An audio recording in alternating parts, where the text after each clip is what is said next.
दक्षिण अमेरिका एवं अंटार्कटिका मध्य अवस्थित ड्रेक पैसेज रे शनिवार 7.1 तीव्रतार एक शक्तिशाली भूमिकंप झटका अनुभूत होइछि।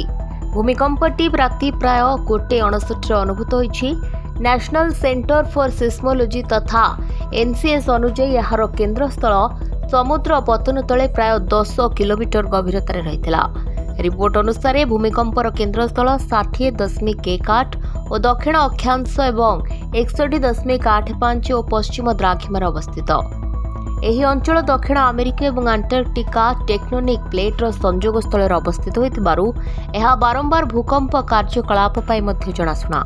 अमेरिकार भूतात्विक सर्वेक्षण तथा यूएसजीएस अनुଯାୟୀ भूमिकंपर गभीरता प्राय 10 किलोमीटर रहिथिला। प्रशांत महासागर सुनामी चेतावनी केन्द्र एवं चिलीर सामुद्रिक कर्तृपक्ष तथा एसएचओए प्रथमे संभाव्य सुनामी संपर्क में एक चेतावनी जारी करथिले, किंतु परे परिस्थिति स्वाभाविक हेबा परे एहाकू बातिल कर दिथिले।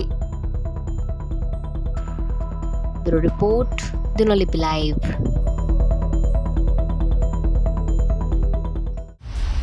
दिनलिपि लाइव को एबे ही लाइक शेयर सब्सक्राइब करंतु।